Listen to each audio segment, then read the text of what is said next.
nesse momento, mais uma vez, cumprimentar a cada um dos amados que encontram-se nos assistindo neste momento. Quero cumprimentá-los a cada um com uma boa noite de salvação e a gloriosa paz de nosso Senhor Jesus Cristo. Mais uma vez nós estamos aqui para a transmissão de mais uma live para ministrar a palavra do Senhor. E nesta noite, como neste domingo foi o culto de ceia, não foi possível trazer o ensinamento da escola dominical, e a gente vai fazer mais ou menos um resumo hoje do ensinamento da escola dominical que era para ser dado nesse domingo, que é o texto da lição deste domingo, edificados sobre o fundamento dos apóstolos e dos profetas. Nós vamos louvar o hino 88 da nossa harpa cristã. É um hino sugerido pela nossa revista, e é um hino que fala referente à lição. Nossa revista, conforme vocês já sabem, é esta aqui: A Igreja Eleita. É o texto do bimestre, desse trimestre. Amém? Nós já estamos na lição de número 8, já caminhando para o final. Vamos louvar o hino 88. Você que está do outro lado também, na sua casa, no seu lar, você pode abrir sua harpa cristã e louvar junto comigo neste momento. Jesus, meu Rei, Mestre e Senhor, o teu amor revela a mim, enquanto eu aqui viver, até eu ver da vida o fim. Revela, nosso Senhor, Jesus, meu Salvador, as maravilhas mil do teu divino amor, e com veras louvor, fervente gratidão, eleva-te, Jesus, Senhor, o nosso coração. As bênçãos mil do teu amor, qual esplendor me cercarão. O teu olhar será, Jesus, a grata luz do coração. Revela, nosso Senhor, Jesus, meu Salvador, as maravilhas mil do teu divino amor, e com veras louvor, fervente gratidão, eleva-te, Jesus, Senhor, o nosso coração. Sorrisos teus verei brilhar, se não andar no mundo vil, desfrutarei, prazer verás, tempo de paz primaveril. Revela, nosso Senhor,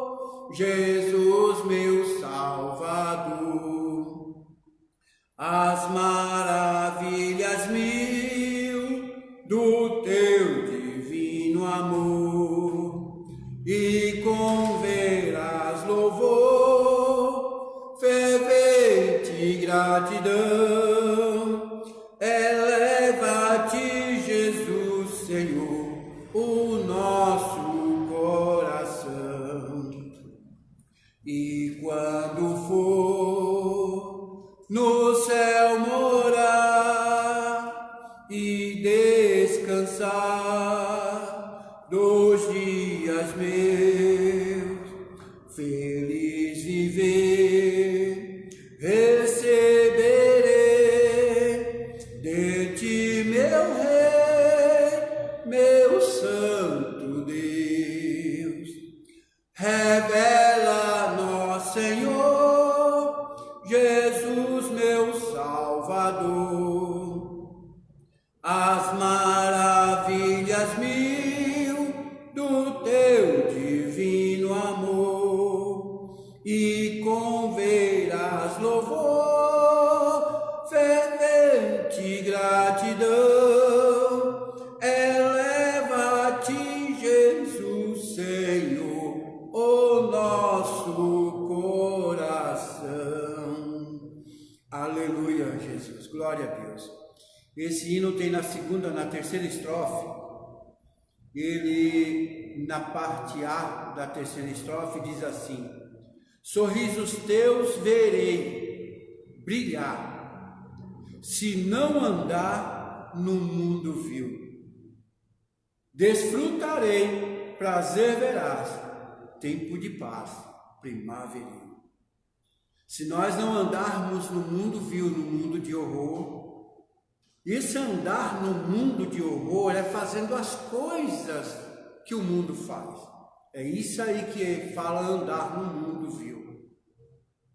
É não fazendo as coisas, né? Aqueles costumes que o mundo tem, se não andar neles. Aí sim nós poderemos ver o sorriso de Deus, o sorriso, brilhar o sorriso dele em nossas vidas. Glória a Deus, aleluia. Louvado é o nome santo do Senhor. Nós vamos ao início da nossa revista. É a lição de número 8, que era para ser no domingo, dia 24 de maio de 2020, edificado sobre o fundamento dos apóstolos e dos profetas. Louvado é o nome santo do Senhor. O texto áureo encontra-se no livro de Efésios, ou na carta que Paulo escreveu aos Efésios, no capítulo 2, no verso 20. Aos Efésios, capítulo 2, no verso 20. Eu costumo falar um pouco para dar tempo das pessoas encontrarem, né? Para que nós possamos a ler. A carta dos Efésios já é mais fácil de ser encontrada, porque quando se fala nas armaduras de Deus, já vai saber onde vai encontrar, porque as pessoas já costumam ler muito, né? As armaduras de Deus. Vamos lá. Capítulo 2 de Efésios, versículo 20. Edificados sobre o fundamento dos apóstolos e dos profetas, de que Jesus Cristo é a principal pedra de esquina. Ele é a pedra fundamental da igreja. A igreja foi fundada nele. Ele é a pedra, o alicerce da igreja. Amém? Apóstolo Paulo fala muito bem disso. A verdade prática, Jesus Cristo é a pedra basilar da igreja, quer dizer, base, que está edificada por meio dos ensinamentos dos apóstolos e do testemunho dos profetas. Veja bem, do testemunho, amém? Dos profetas. Nós vamos ler a leitura bíblica em classe, no livro da carta de Paulo escreveu aos Efésios, no capítulo 2, nós vamos ler até o verso 20, 21 e 22, Depois Mateus capítulo 7, no verso 24, 25, 26 e 27. Efésios 2, verso 20. Edificados sobre o fundamento dos apóstolos e dos profetas, de que Jesus Cristo é a principal pedra da esquina, no qual todo edifício bem ajustado cresce para templo santo no Senhor, no qual também vós juntamente sois edificados para a morada de Deus no Espírito. O verso 24 do capítulo 7 de Mateus. Todo aquele, pois, que escuta estas minhas palavras e as pratica, assemelhá-lo-ei ao homem prudente, que edificou a sua casa sobre a rocha, e desceu a chuva, e correram rios, e assopraram ventos, e combateram aquela casa, e não caiu, porque estava edificada sobre a rocha. Aquele que ouve estas minhas palavras e as não cumpre, compará-lo-ei ao homem insensato, que edificou a sua casa sobre a areia. Desceu a chuva, correram os rios e assopraram os ventos, e combateram aquela casa, e caiu, e foi grande a sua queda. Maravilhoso Deus, né, irmãos? Quando Jesus ele fala assim, todo aquele, pois, que escuta as minhas palavras e as cumpre, e aqui combina muito bem com o que Paulo escreveu, que Jesus Cristo, ele é a pedra angular, ele é a pedra base da igreja, ele é a pedra que forma a estrutura da igreja, que firma a estrutura da igreja. Então todo aquele que estiver em Jesus, que for firmado em Jesus, todo aquele firmado em Jesus, ele tem firmeza, tem sustentabilidade, e ele consegue seguir firme no caminho. Amém? Então por isso que nós cristãos, nós costumamos firmar em João 14, verso 6, nós costumamos bater nessa mesma tecla e firmar a palavra que Jesus disse: eu sou o caminho, eu sou a verdade, eu sou a vida. E ele fala assim: olha, ninguém vem ao Pai se não for por mim. Amém? Então, quem estiver em Jesus, ele está firme, mesmo com os vendavais, mesmo com as tribulações, mas Jesus está com ele, sempre dando a ele força, dando a ele estrutura, para que ele possa prosseguir. Ele é o fundamento da igreja. Amém, irmãos? Vamos ler a introdução. A introdução da nossa revista diz assim: por meio da reconciliação efetivada,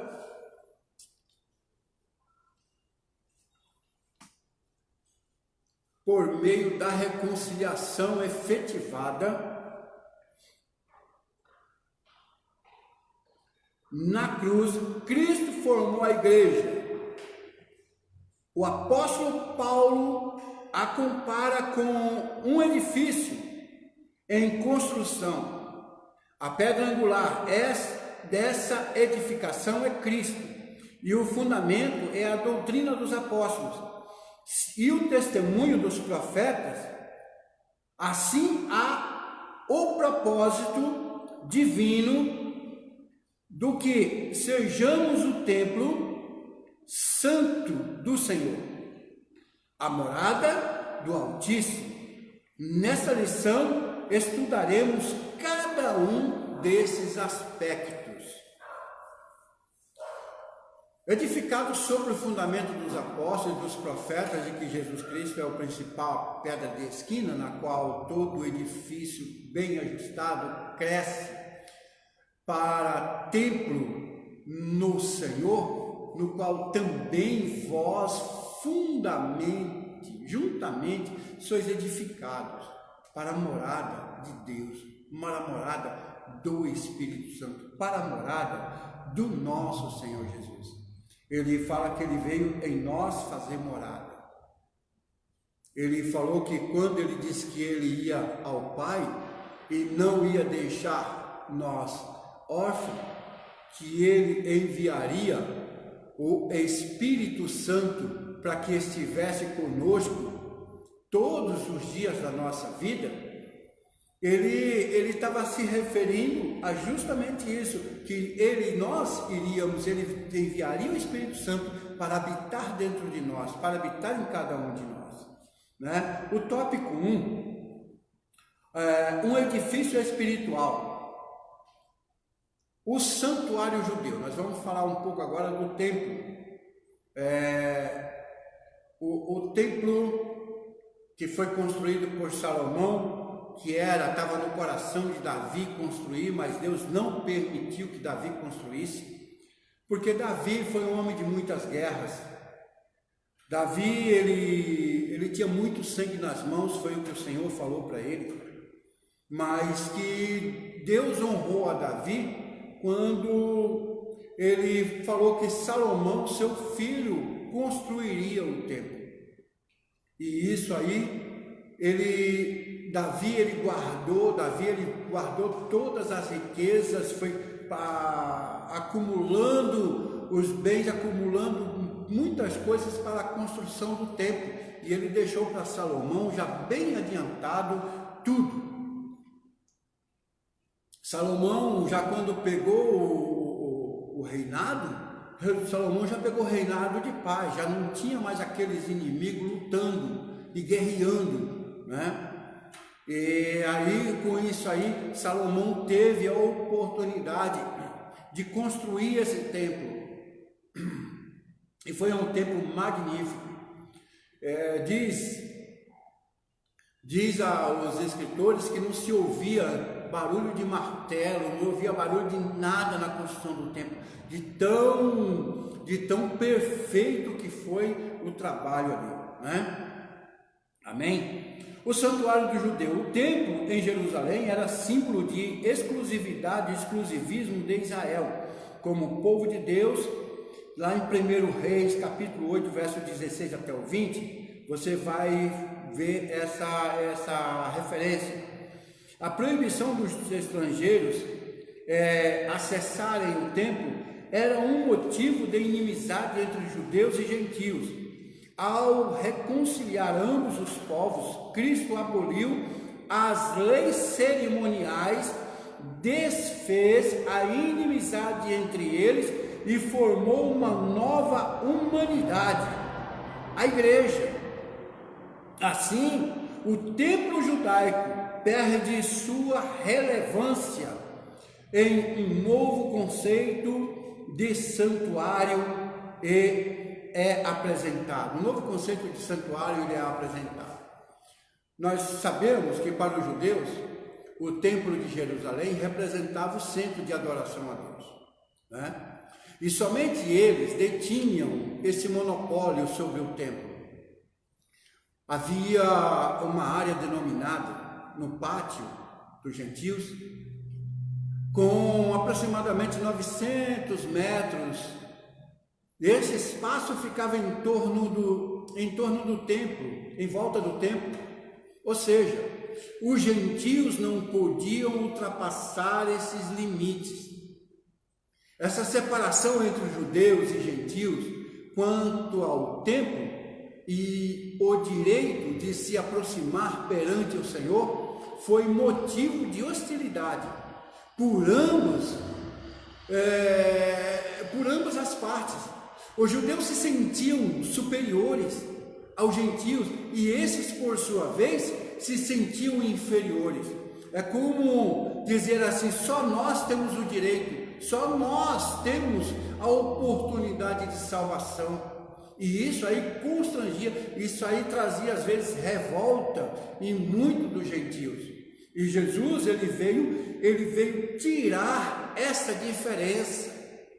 Jesus ele veio para mostrar que não é só o judeu que tem que ter livre acesso a Deus, mas que todo aquele que quer se aproximar de Deus, que deseja conhecer Deus, ele pode ter esse direito também, não é? Louvado seja Deus. Nós vamos aqui ao ponto 2, que é o santuário cristão. Os que pertenciam a Cristo são comparados a um edifício onde Deus habita em espírito. O ensino apostólico lembra Salomão quando este reconheceu que o templo em Jerusalém não poderia conter a Deus, e reafirma a instrução de Estevão em que o Altíssimo não habita em templos feitos por mãos de homem. Desse modo, você vai encontrar essa referência lá em Atos dos Apóstolos, no capítulo 7, no verso 48, e você vai conferir também no 17 e 24, amém? Desse modo, os crentes judeus ou gentios tornaram-se o templo onde o Espírito de Deus habita.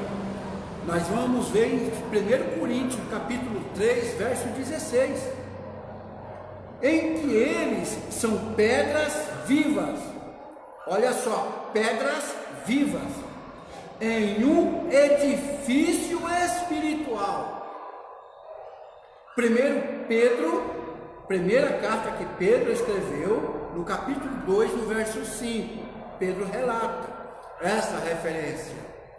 Então, nós vemos que os primeiros cristãos, eles não possuíam templos para reunirem muitos lares, serviam de local de reunião e adoração entre eles.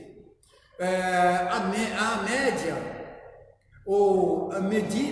média que o número de convertidos aumentava, ou à medida que o número de convertidos aumentava, surgia a necessidade de se construir espaço para acomodar as pessoas. Todavia, esse espaço, conhecido como igreja, em nossos dias, não deve ser confundido como lugar de habitação de Deus. Amém? Então nós precisamos entender. Aí nós vamos falar assim, por essa razão, que às vezes a gente não concorda quando tem aquele hino que diz assim: quando eu cheguei aqui, meu Senhor já estava. Porque essa casa é uma casa que nós de reunião, que tem o nome de casa de oração, mas não significa que Deus habita nessa casa. O que Deus habita é dentro de nós. E quando nós chegamos aqui, Deus chegou junto conosco. Ah, mas quando eu cheguei aqui, o irmão já estava. Sim, o irmão já estava. Deus estava com ele, mas Deus também estava comigo. Porque Deus, ele é onipresente, ele está em todos os lugares ao mesmo tempo. É isso que nós precisamos entender. Não é porque o pastor está na igreja que Deus vai estar na igreja. Não, o pastor está na igreja, Deus vai estar na igreja, você vai estar na igreja, Deus vai estar na igreja, porque Deus está em você, Deus está em mim. Nós somos morada, nós somos o templo, nós somos a morada do Espírito Santo de Deus. Foi isso que o Senhor nos fala. Amém? Cada cristão é templo do Espírito Santo. Nesse sentido, a adoração ocorre aqui de dentro do seu coração para fora. Por isso é que nós temos que mudar aqui dentro. O que é mudar aqui dentro? Nós tirar aquelas coisas que a carne deseja. Mudar aqui dentro é nós tirar de dentro de nós, dentro do nosso pensamento, da nossa mente, do nosso coração, a vaidade, que isso aí, ele só leva nós para distanciar de Deus. Tem muitas coisas que afastam o homem de Deus, afasta a mulher de Deus. Muitas coisas. Então não é porque nós estamos na igreja, não é porque nós estamos todos os dias em oração, não é porque nós estamos em consagração, às vezes no final de semana nós jejuamos, não é porque nós vamos para os montes, não é porque nós vamos para as vigílias, que nós estamos isentos. Não, isso não significa que nós somos santarrões. Isso não significa que você é mais santo do que os outros. O que vai mostrar que você é mais santo do que os outros é se você mudou aqui por dentro e deixou essa mudança interior sair para fora. Então a mudança interior, ela tem que mostrar interna e tem que demonstrar externamente. É essa a transformação que nós temos que ter. Amém? Às vezes as pessoas não gostam que eu falo muito disso, mas é o que, se você for meditar, e muitos falam assim, mas a Bíblia foi escrita para aqueles tempos antigos era mais fácil, aqueles tempos antigos não tinha tantas mudanças, aqueles tempos antigos não tinha tantas ofertas. Não, meus queridos, as ofertas é o inimigo que coloca justamente para desvirtuar o povo, aquele que Deus escolheu, aquele que Deus chamou. O inimigo coloca todas essas promoções para encher os teus olhos, para que você fique cheio e você caia na tentação. É esse aí, entendeu? Vamos ao ponto 3. A pedra angular. Na arquitetura antiga, a construção de um edifício requeria uma pedra angular. O esquadro, né? Tem que ter esquadro, tem que ter prumo. Amém? E ela é traduzida como a pedra mais importante, ou a pedra principal. Essa alicerce tem que ser firmado numa pedra. É por isso que as construções hoje em dia, eles usam batistaca para fundar aquelas estacas até encontrar rochedo, para ali ficar estruturada, firmada ali aquela construção. Amém? Ela era posta no canto do prédio para sustentar o alicerce, firmar e unir toda a estrutura e manter as paredes em linha certa, esquadro e prumo. Amém?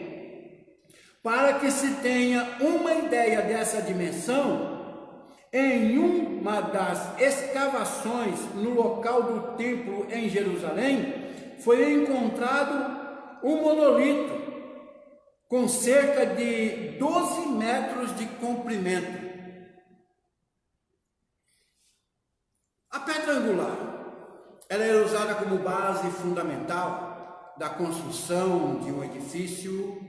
A partir dela é que seria possível fazer o alinhamento de todo o edifício. Quando se vai fazer o esquadramento, eu trabalhei já como servente em construções, e sempre que nós ia iniciar o alicerce de uma construção, e quem está me ouvindo é pedreiro, é construtor, sabe disso, marca-se o início de um ponto, e daquele ponto é tirado o esquadro. A partir daquele ponto é tirado o esquadro e se faz a medição de toda a construção.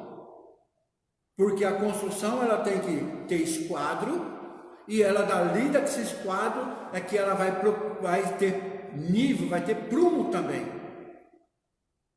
E ali sim, quanto mais reta, mais alinhada essa construção estiver, mais firme, mais estruturada ela vai estar. Amém? As paredes e pilares a serem levantados seriam como referência a essa pedra. Quem atua na construção civil sabe que a planta de um prédio, casa ou qualquer outra construção, é preciso estar no esquadro, ou seja, há um ângulo específico a ser observado. Caso contrário, as paredes ficarão desalinhadas, deixando a edificação totalmente torta e possível ao desmoronamento. Nós vemos aí muitas vezes quantas construções que vêm abaixo, né, irmãos? Quantas construções aí que você olha assim e fala assim, mas não houve abalo, não houve nada, caiu.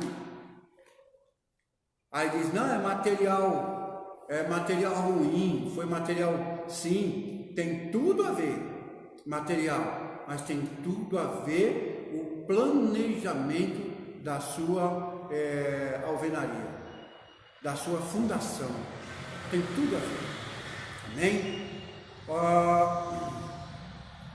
O ponto 4, eu até pulei um aqui já. Cristo, a pedra principal. A identificação de Cristo como pedra angular remonta à profecia messiânica, em que a pedra rejeitada tornou-se cabeça de esquina. Ele mesmo firmou ser a cabeça da esquina. Você encontra lá em Marcos, capítulo 12, verso 10. Assim como também os apóstolos testificaram ser Cristo a pedra principal. Olha bem, os próprios apóstolos, eles testificaram Cristo a pedra principal. Amém? Portanto, a pedra angular deste novo santuário é o próprio Cristo. No Sermão do Monte, aprendemos que o homem prudente edifica sua casa sobre a rocha que é Cristo Jesus, lá em Mateus 7, 24. Mateus capítulo 7, no verso 24, né? Jesus é a pedra angular no edifício chamado igreja. Por isso que Jesus fala, eu sou o caminho. Foi a partir dele que se deu início à construção desse magnífico projeto que está em plena expansão. Os profetas e apóstolos são colunas desse edifício. Deus os usou de forma especial nesta construção. Cada salvo em Cristo é semelhante a um tijolo que pertence a esse edifício. Cada salvo, eu, você, nós podemos dizer assim, olha, nós somos semelhantes a um desses tijolos, entendeu? Cada salvo em Cristo, cada um de nós. Jesus, sendo a pedra principal, sofreu rejeição por parte dos judeus. Todo salvo em Cristo não deve se sentir inferior quando sofrer rejeição por falar e viver as verdades do Evangelho genuíno de Jesus.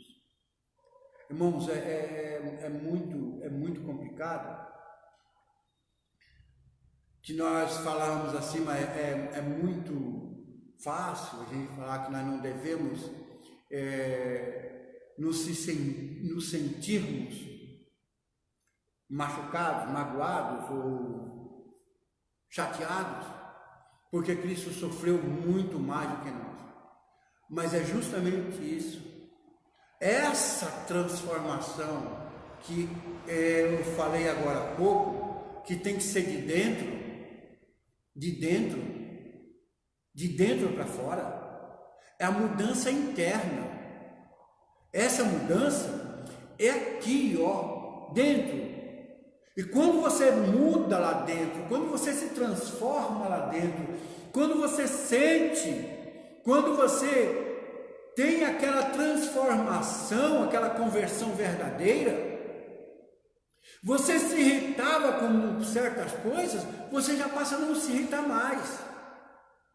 As pessoas falam mal de você, você não está nem aí, porque você sabe o que está acontecendo, porque houve uma transformação lá dentro. Quando há uma transformação, o braço se converte também, porque tem muitos que falam assim: eu sou convertido, mas meu braço não é, entendeu? Eu sou convertido, toma cuidado comigo, que eu sou convertido, mas meu braço não é. Então ele não converteu. Então quando se converte, ele converte o braço, converte a perna, ele converte o olhar, ele converte a língua, ele converte tudo ao seu pensamento, ele converte tudo. A conversão é de dentro, essa que tem que ser a conversão interna, e depois você muda. Para você, essa conversão interna tem que se mostrar externamente também. Porque as pessoas têm que olhar para você e dizer assim: meu Deus, como mudou essa pessoa? Ele mudou mesmo, que transformação, né? Então é justamente isso, é que tem que ser, por isso que Jesus ele fala: a gente tem que mudar o nosso interior. Nós temos que mudar o nosso interior. Não é verdade? É por isso que a ministração que foi dada esses dias aí, sobre Pedro, quando Jesus ele morreu, quando ele ressuscitou, e que Jesus ia acender Pedro, ele como era um líder ali, ele falou: eu vou pescar, e os líderes e todos os outros, os amigos, companheiros, falou: eu também vou pescar. Os pescadores também quiseram ir pescar também. Então, quer dizer, houve uma conversão parcial. Pedro havia sido convertido parcial. Quando Jesus faz aquelas 3 perguntas para Pedro: tu me amas? A partir dali foi começar a mudar uma conversão mais em Pedro. A partir dali Pedro começou a entender um pouco mais. Então é justamente isso que eu e você, nós precisamos. Precisamos mudar aqui dentro, a nossa maneira de adorar, a nossa maneira de pensar. Não é o que eu penso da palavra de Deus, não, é o que a palavra de Deus fala para mim. Não é o que eu penso, pegar um versículo isolado e dizer assim: mas não é assim, porque esse versículo isolado diz assim. Não, eu tenho que ter a conversão, e quando eu tenho a conversão, eu ouço a palavra, ouço Jesus falar comigo. Quando você tem a conversão verdadeira, você ouve Jesus falar com você. Jesus, ele fala no seu coração, e você não dá passos errados não, você não tem pensamentos errados não, você caminha numa direção. Louvado seja Deus. Ponto 2, o tópico 2. O tópico 2 é o fundamento dos apóstolos e os profetas. O conceito de apóstolos, o termo grego apóstolos é usado para enviado, ou seja, mensageiro. O apostolado é centrado na natureza da missão de Cristo, que foi enviado para ser salvador do mundo. Você vê lá em Hebreus 3:1 e 1 João 4:14. Nos evangelhos Mateus, Marcos e Lucas usam o termo quando se referem aos 12 escolhidos por Jesus. Mateus 10:2-5, Marcos 6:30, Lucas 6:13. Eles foram testemunhas oculares do ministério, morte e ressurreição de nosso Senhor. Atos 1:21 e 22. Assim Paulo também foi chamado pelo próprio Senhor para ser apóstolo. 1 Coríntios 15:8-9, Romanos 1. Aos apóstolos foi confiado o ministério da palavra com o compromisso de instruírem a igreja. Atos 6, 2 a 4. Nesse aspecto, os apóstolos são aqueles que foram comissionados por Cristo para a igreja primitiva e a mensagem de Cristo, o fundamento. Louvado seja.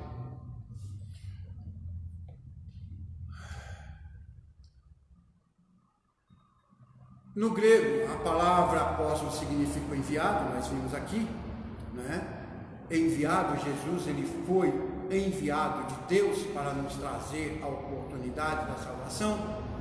No cristianismo era considerado como apóstolos, os inicialmente foram chamados por Jesus, Paulo e Tiago, isso nos mostra como nós lemos, né? Mas nós vamos falar aqui, quando Judas ele cometeu o deslize, ele cometeu aquele momento da traição, ninguém não se pode falar o porquê. Uns dizem que Judas era ambicioso, Judas queria o dinheiro, outros dizem que Judas ele tentava, ele pensava em uma maneira de fazer com que Jesus tomasse essa atitude e fosse vencer, fosse lutar. Então, mas indiferente disso, seja lá o que foi, Judas vendeu, Judas negociou para entregar Jesus,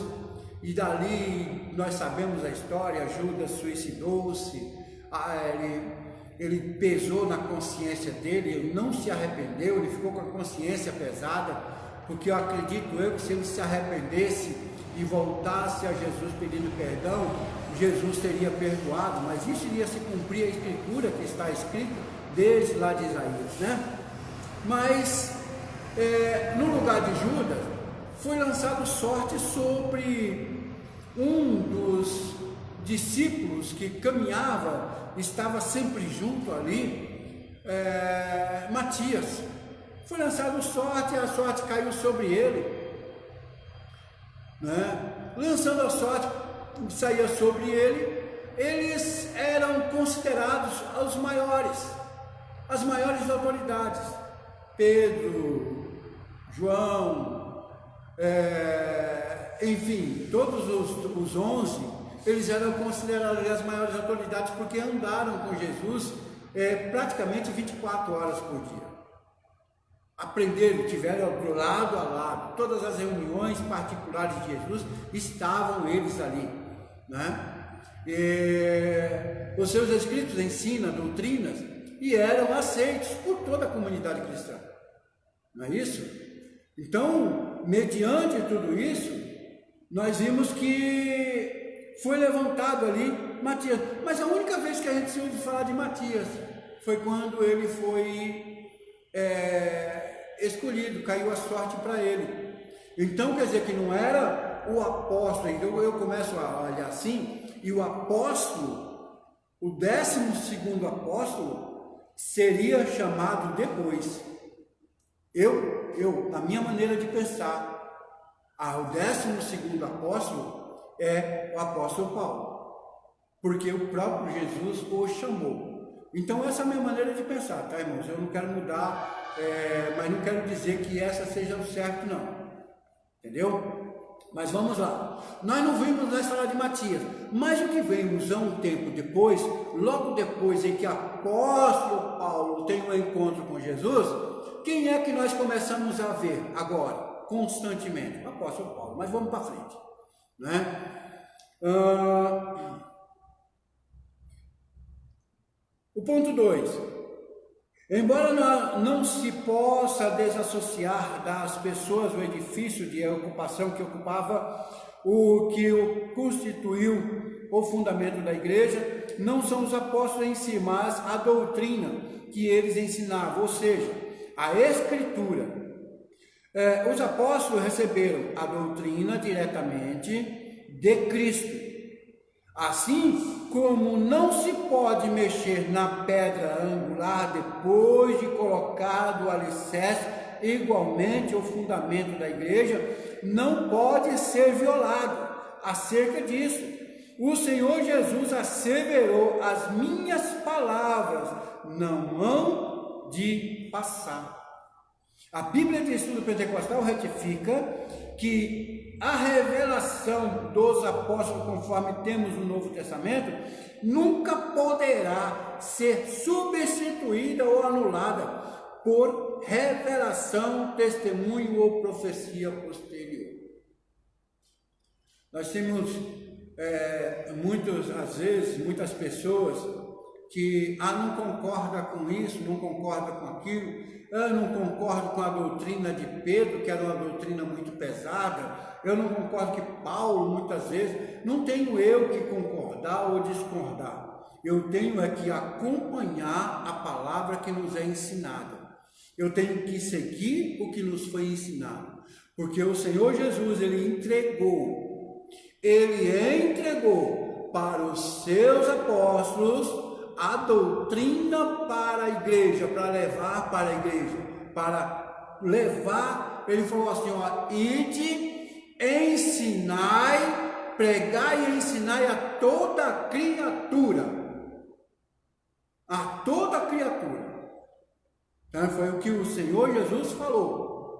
Então, eu não tenho que mudar a doutrina, não tenho que pensar que a doutrina que os apóstolos deixaram escrita está errada, porque foi uma doutrina que o próprio Senhor Jesus deixou para os apóstolos.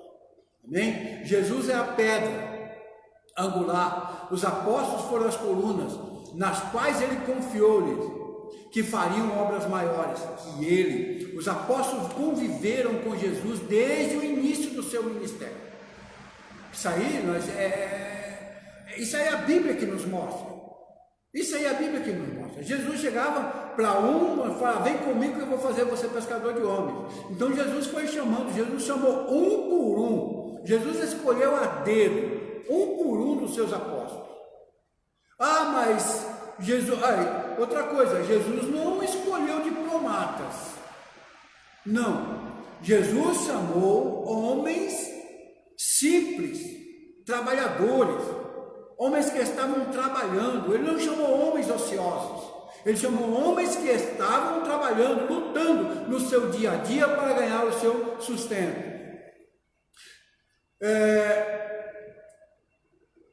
A doutrina deles tinha como base os ensinamentos repassados por Jesus em vida, e à medida que a igreja crescia, o Senhor Jesus lhes repassava as doutrinas e revelações, visando o bom andamento da obra e a harmonia no meio da igreja.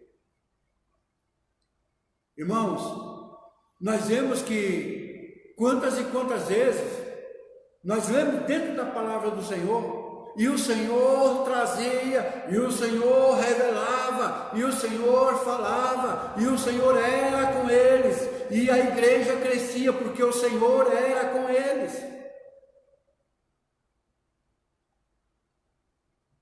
Louvado seja Deus.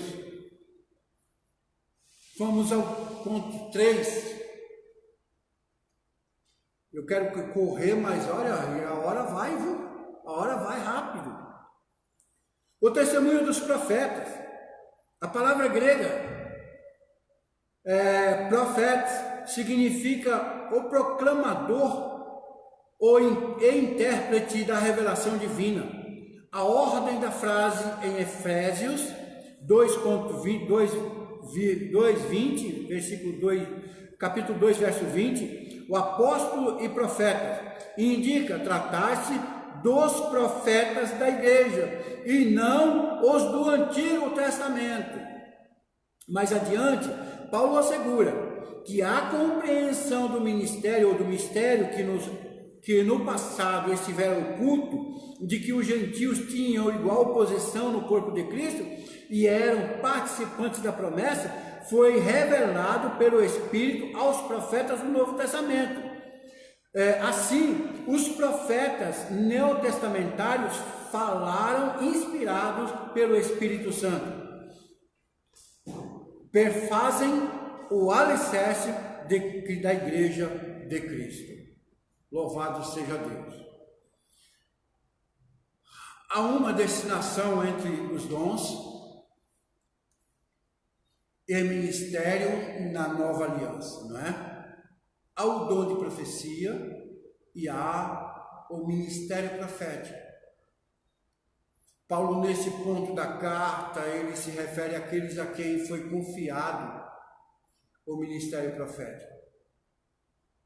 Ah, pastor, mas eu gostaria de ter esse ministério profético.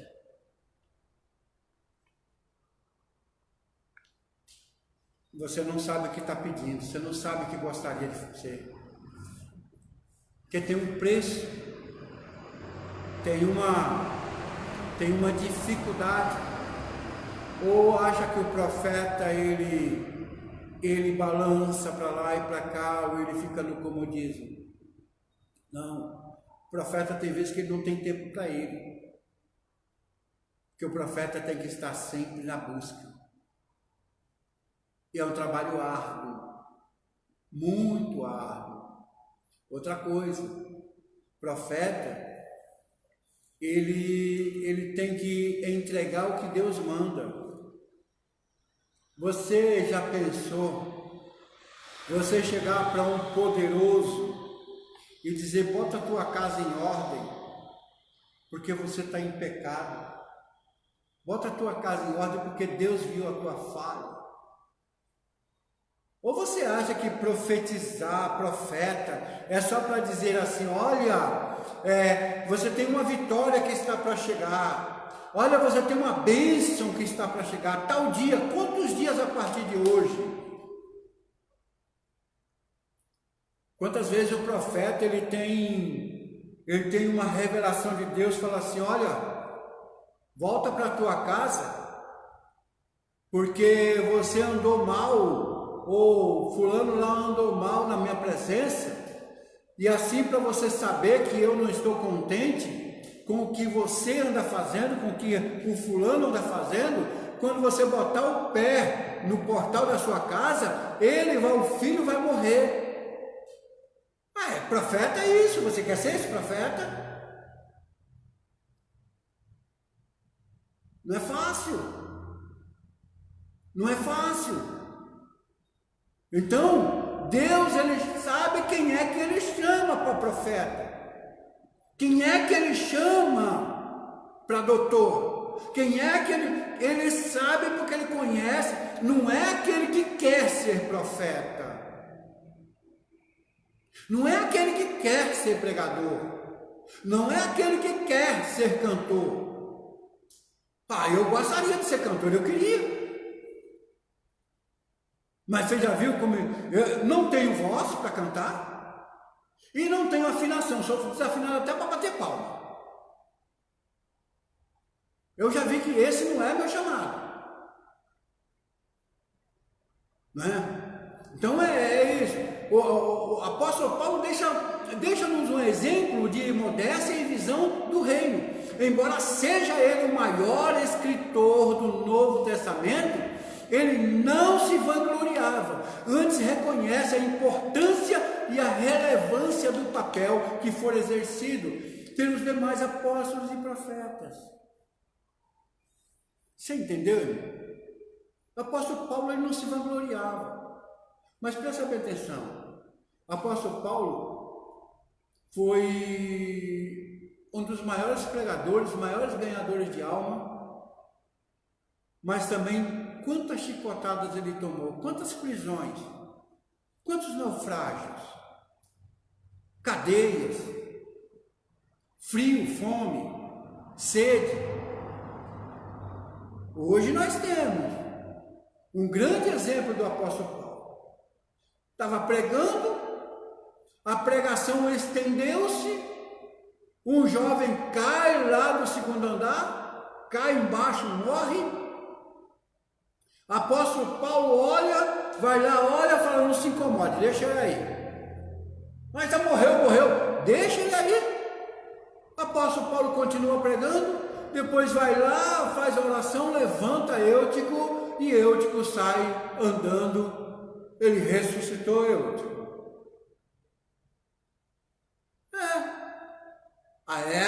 Essa parte é bom, é gostoso, leva um nome, né? Mas a parte da chicotada não, né? Né, Júlio? Gostaria de chicote? Né? Chicote não. Não é verdade? Tópico 3. Vou correr porque minha hora já está.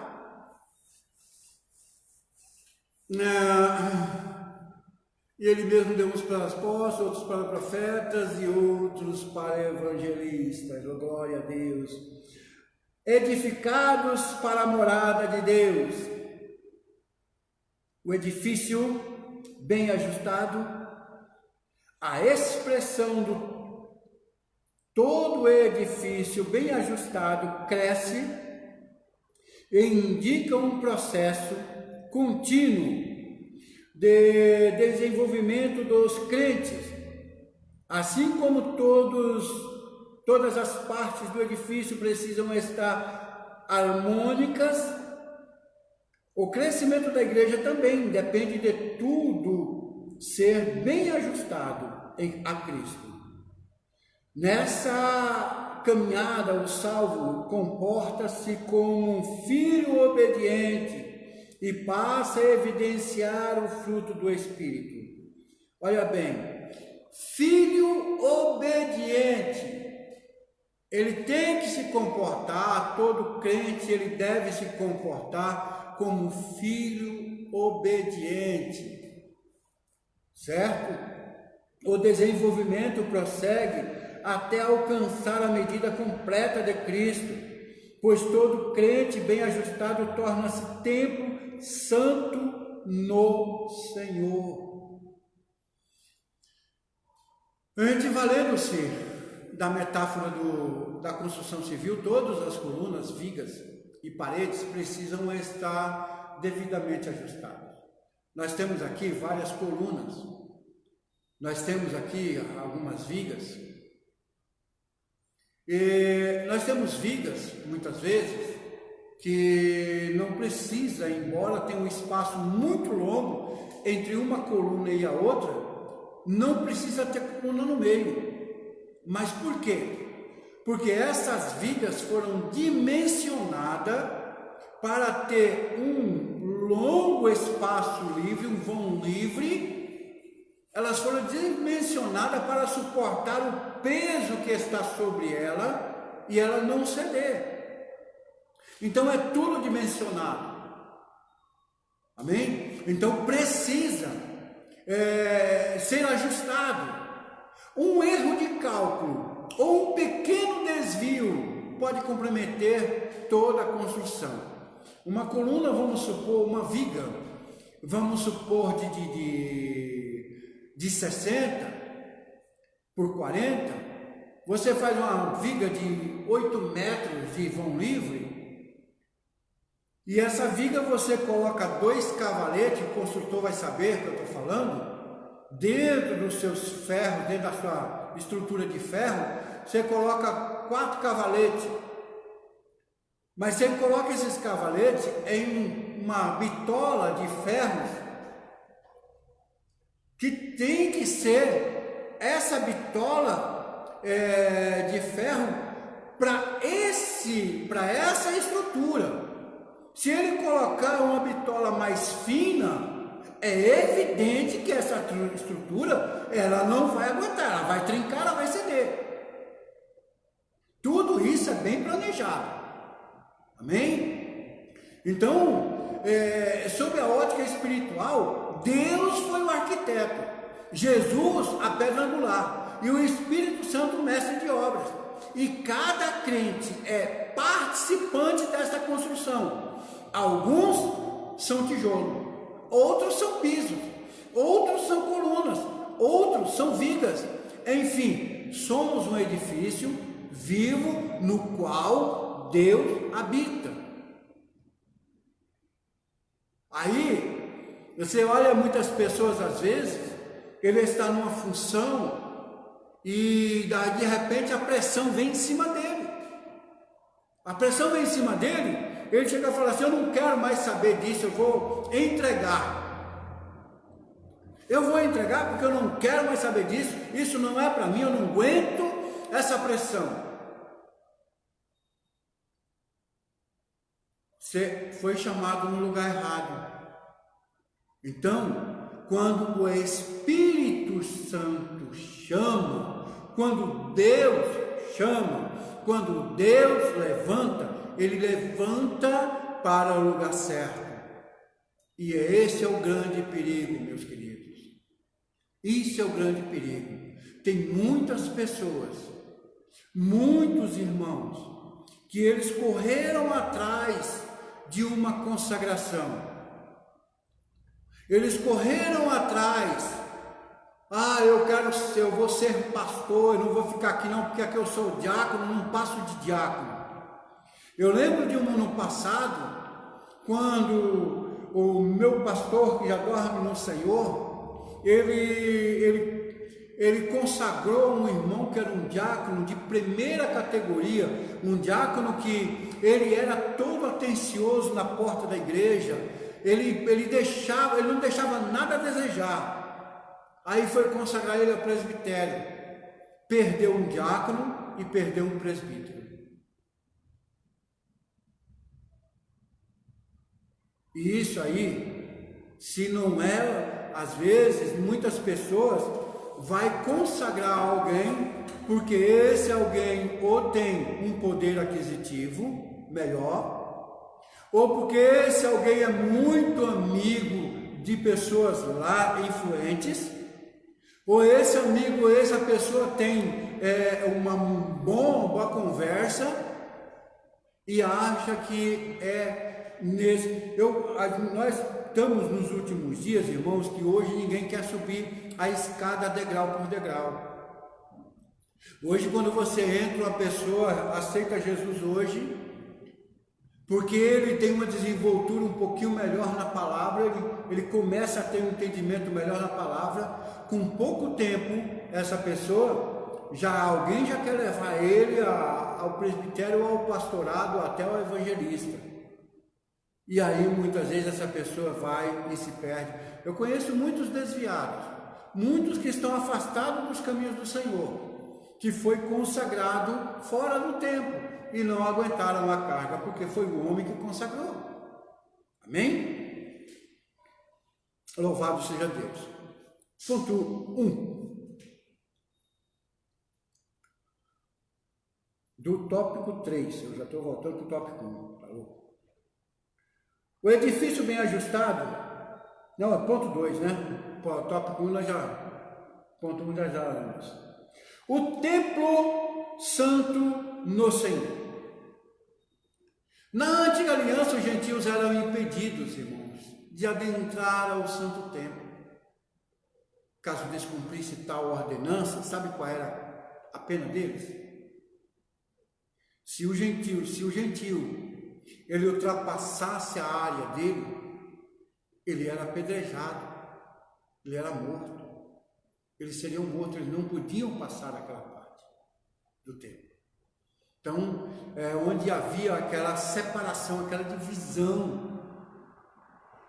Na nova aliança, todo aquele que conhece o sacrifício de Jesus e confessa como seu Senhor e Salvador de suas vidas, se torna um templo santo dedicado a Deus. Olha só que coisa linda, olha só que maravilha ele foi para nós. Olha só que maravilha Jesus veio a fazer. Ele veio, sofreu na cruz do Calvário, ele morreu. Quando ele morreu, o véu do templo rasgou-se de alto a baixo, deu-nos a liberdade de adentrar os átrios do Senhor em oração. Mas isso através de Jesus. Não é porque o véu do templo rasgou-se de alto a baixo que eu vou entrar nos átrios do Senhor sem passar por Jesus. Não tem como. Pois Jesus é a porta. Se não entrar por Jesus, não entra nos átrios do Senhor. Se não entrar por Jesus, João 14,6, ele fala, eu sou o caminho. O caminho é Jesus, tem que ser por ele. Não tem outro. Jesus ele fala, eu sou a porta. Quem passar por mim, salvar-se-á. Então não tem, irmão, não tem como você... Então Jesus, ele veio para nos dar essa liberdade. O primeiro templo feito por Salomão foi consagrado a Deus, todavia ele não habitava nesse templo. Deus não habitava ali. Deus manifestava ali. A arca estava lá porque Deus manifestava ali. Mas Deus não habitava ali. Deus falou para Davi: eu não habito em templo feito por mãos de homem. Jesus, com o seu sangue, consagrou a Deus um templo muito mais excelente. E Deus habitou nesse templo. E Deus habitou nesse templo. A saber, aquele que nasceu de novo. Quem é esse novo templo que Jesus edificou? Eu e você. Eu e você. Aquele que nasceu de novo. E como é que eu vou nascer de novo? Eu posso, sendo já homem velho, eu voltar? Não foi isso que aquele cidadão chegou a falar para Jesus? Entendeu? Não foi isso? Posso eu voltar e nascer de novo? Louvado seja Deus, irmãos. A morada do Altíssimo, 3. Todo salvo desfruta do livre acesso ao Santo dos Santos. Oh Jesus! Ele é o templo do Espírito Santo. Por esta razão deve viver uma santa. Por essa razão eu devo viver uma santa e reta vida aos olhos de Deus. Você entendeu? É diante dos homens eu tenho que apresentar-me diante uma vida santa. Cada um de nós, cada crente, nós somos responsáveis pela manutenção do Espírito Santo, pela manutenção do templo do Espírito Santo. Cada um de nós. Eu sou o templo, eu tenho que zelar por ele. Eu tenho que cuidar dele. Como é que o templo do Espírito Santo vai andar de qualquer jeito, relaxado, vaidoso, vaidosa, andando sem pudor algum? Pode dizer que é templo do Espírito, o templo do Espírito Santo, ele diz assim: olha, o templo do Espírito Santo tem que se vestir com pudor, tem que mostrar-se santo. Louvado seja Deus. Ele nos obriga a sermos santos. Cada um é livre para fazer o que quer com o seu corpo nesta vida. A eternidade há de revelar a diferença entre aquele que se santificou e aquele que não o fez.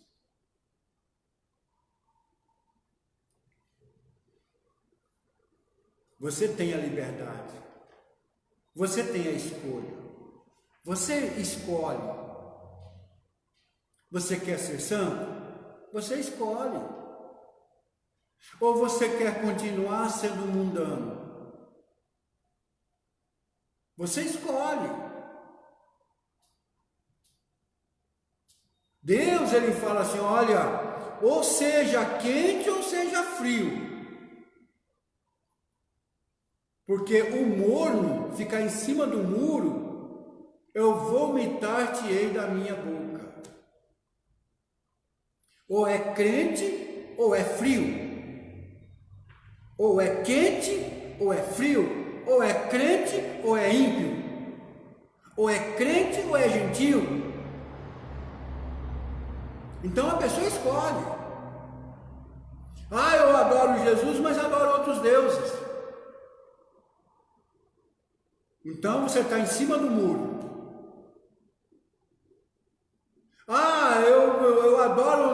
que lá, mas o importante é que meu coração é bom e eu amo a Deus, mas eu também, eu adoro a fulano, adoro a ciclano. Está em cima do muro.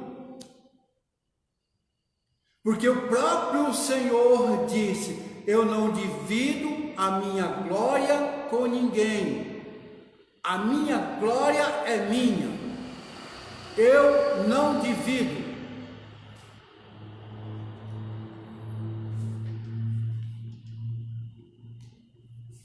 Já encerrando, porque já o nosso tempo se foi, a igreja é um dos maiores empreendimentos que Deus já realizou. Sua fundação se deu no dia de Pentecostes. Nós todos conhecemos que estavam reunidos lá 120 pessoas e Deus entrou, o Espírito Santo foi lá e manifestou a glória e a casa se encheu e foi falando em muitas línguas e ali foi estipulado o Pentecostes. No início foram apenas 120 pessoas, depois aumentou para mais de 3.000 e depois posteriormente aumentou para mais de 5.000 pessoas. Aí o Senhor usou os apóstolos e os profetas para doutrinar a sua igreja e lançar os pilares centrais da fé cristã, os quais chegaram até nós através das Escrituras Sagradas. Amém? Então, eu quero dizer para você que a Bíblia, a palavra do Senhor, foi deixado pelos apóstolos, e os apóstolos adiantou algo que foi o próprio Senhor Jesus quem deu para os apóstolos transmitir, para que os apóstolos nos falassem. Eu vou ler aqui a conclusão.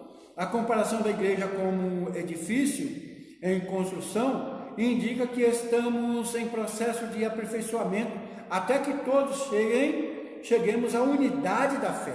Unidade da fé. Unidade que significa assim, todos com a mesma fé, juntos. Entendeu? Não é um tem fé em Tiago, outro tem fé em João, outro tem fé em Pedro, outro tem fé em Jesus. Não, a fé tem que ser em Jesus, fé na salvação. A fé que o caminho da salvação é só Jesus. A pedra angular que o próprio Cristo não pôde ser substituída. A pedra angular, o próprio Cristo, não pôde ser substituída. A doutrina dos apóstolos e o testemunho dos profetas não podem ser revogados. Ok, irmãos? Você que às vezes não concorda com o ensinamento dos apóstolos, nós vimos aqui, não pode ser revogado, isso não pode ser mudado. É isso e ponto final. Deus falou, Deus não mudo. Eu sou o mesmo ontem, hoje e eternamente.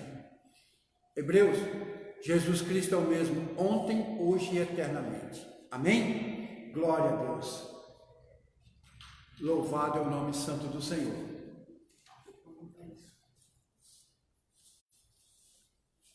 Mas hoje nós temos poucas pessoas nos assistindo, né? A irmã Silma, que está conosco desde o início. Irmã Silma, Deus abençoe a irmã Silma. Que o Senhor continue abençoando a irmã, dando a irmã sempre a graça, sempre dando esse desejo de aprender mais da palavra, de absorver mais os ensinamentos. A irmã Auxilian, também, que é a dirigente do nosso ciclo de oração, aqui do Jardim Maneira, né? E Deus abençoe a cada um de vocês. Irmãos, eu sei que é difícil às vezes as pessoas estar assistindo live, é muito difícil, mas eu creio que muito em breve nós vamos estar de novo, não é? Com as portas abertas, com reuniões presentes, com culto presente, com fé em Deus. Eu acredito que logo, logo isso aqui vai passar. Vai passar, com fé em Deus. Nós vamos estar nos adorando, glorificando a Deus. E eu quero, nesse momento, fazer uma oração com você. Está o irmão Roger também nos assistindo, está a irmã Rose também nos assistindo, também está alguns irmãos que passaram, eu não vi, tá? Nos assistindo também, o Davi também que nos assiste lá, já foi falar da irmã Valquíria aqui. Vamos orar nesse momento, eu quero orar por você. Você tem a liberdade. Você escolhe o que você quer. Jesus não obriga você a mudar, tá? Jesus não te obriga, o Espírito Santo não te obriga. Mas ele fala, o que ele fala é assim, olha, para vir, para morar comigo, para o meu céu de luz, só vem nesse seguinte termo. Amém? Então, é você quem tem a opção de escolher céu ou inferno.